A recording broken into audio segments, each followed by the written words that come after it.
Well, I know it's been a while since the last video, but we've had a lot of rain. I've had trouble getting in and out of properties, and so I haven't been hunting as much.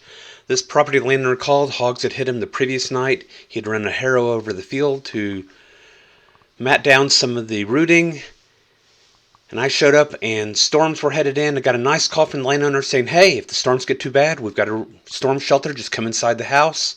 I've got some of the greatest landowners in the world. Well, I'm sitting out on the property, and I've got the infrared finder on top of the truck from Tech Savvy Optics, scanning the entire property. I've got a nice vantage point. I like hilltops on properties that don't have a lot of woods because I can see in all directions, looking for hogs and whatnot. And what you saw on the first pass was a Great Pyrenees over by the water tank, and the Great Pyrenees is now gone. Well, carpe sus. Well, the hogs did show up about 500 yards across the property. And this is me starting my stalk. The hogs are at 495 yards, according to the Bering Optics Super Yoder LRF. And here I am making the approach on the hogs. I've only shot hogs on this property one time previously. And even the deer, as you can see, are starting to take notice of the hogs. This is quite the sounder. They keep pouring in from the other property. Looks like we've got them divided into two groups, a near group and far group. And as usual, I'm going to be shooting my TX15 multi-purpose carbine from Lone Star Armory. And I'm going to be shooting some Federal TNT 90 grain bullets loaded by Dreadhill Armory and Starline Brass. Now my goal is to try to get a better position on the hogs, but this one hog is going to come out. It's going to get a little too close. It's taking notice of me, which I don't like. So I decide that I should go ahead and shoot it. Pop another one there. And the hogs make it off in a direction that I have not cleared for firing further. So that's going to be on the hogs. Get them loaded up. Move them over to the dead pile area of the property. Brass Catcher by Tactical Brass Recovery.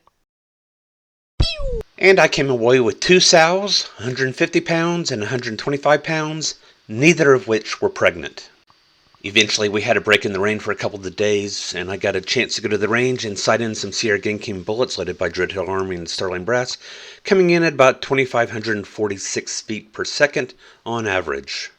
From the range, I immediately headed over to a landowner's property where she was having rooting in her front yard, not just in the pasture, but in her front yard, and she was not pleased about it at all. So I got set up to wait, and eventually a hog did show up, and he's out there at about 225 yards. I'm not in any hurry. I think he's going to be coming my direction, so I'm just going to camp out and see what he does. Getting zoomed in. I could shoot from this distance, but let's see what develops. Sure enough, he's working his way towards her yard. He's sniffing the air. I think he's doing a security checks, but in fact, he has something else in mind. I thought this was rather interesting. I've got it sped up here just to get him to the point of where it's going to happen. And I have not seen a hog do this previously. He's searching for something, and sure enough, he finds it, and whatever it is, he starts tossing around. It looks like he's just rooting, but there's more to it than that. Watch what happens. It's like he's chasing a ball around. And eventually he picks up whatever it is and he starts shaking it around. I have no idea what this was, and I did not go and look for it afterwards.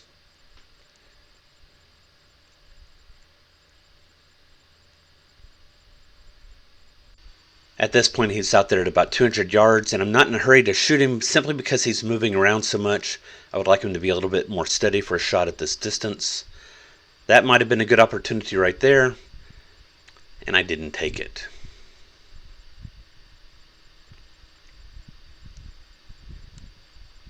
However, I must admit my patience is getting a little thin. He slows down, and boom, hog down. This boar came in at 180 pounds, and he did it for that night. And 2 nights later, after another rainfall, got a call from a landowner with fresh hog rooting and fresh hog tracks. Definitely hog activity. So I'm back out watching this area for a while, and nothing shows up except for a coyote.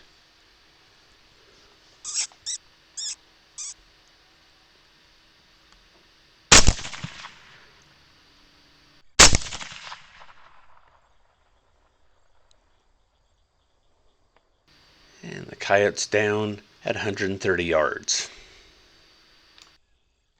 The coyote turned out to be a male, and no hogs were seen that night, but I got a call from the landowner a few days later saying that the hogs were at it again. That patch of rooting I set up and was watching, doing my scans, when I noticed hogs in another pasture about 800 yards away up a hill. And here I'm getting a range on them. I can't get the range on the hogs themselves, so I picked the tree that they're underneath, and it's out there at about 270 yards. Between the hogs being silhouetted across the horizon and shooting over a hill, and the distance being further than I would like, I'm going to continue to move up. Still having the same problem here.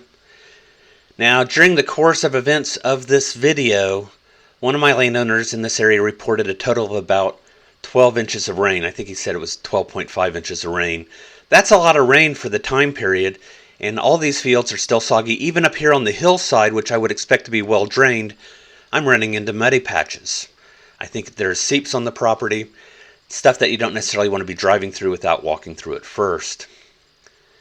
The hogs haven't taken notice of me, and fortunately the northern wind hasn't been too much of a problem, despite the fact that I was coming out of the north. And here I've angled off to the side so that the winds aren't blowing directly towards the hogs, which is good. Once again, I'm ranging the tree instead of the hogs because it's easier to range the tree than the hogs themselves. And now we're at about a reasonable shooting distance. But the angle wasn't good, so I've changed my angle here slightly.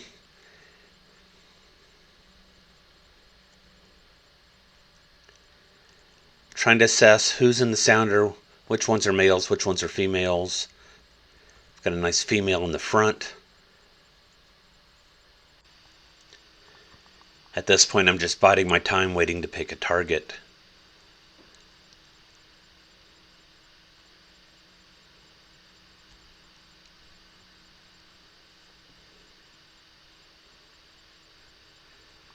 No cattle seen off to the left.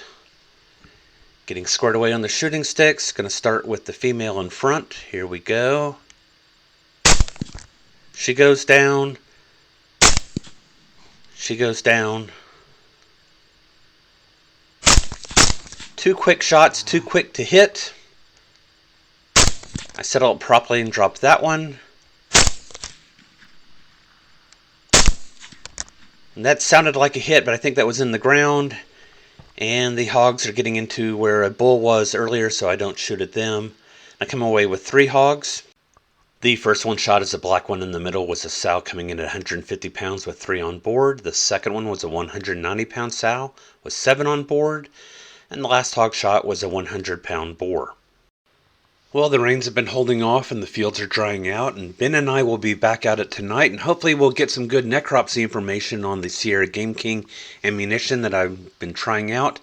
So far I've been really impressed with its results. I have done some cursory necropsy work, but nothing that's photography ready, so hopefully we'll get some better images tonight.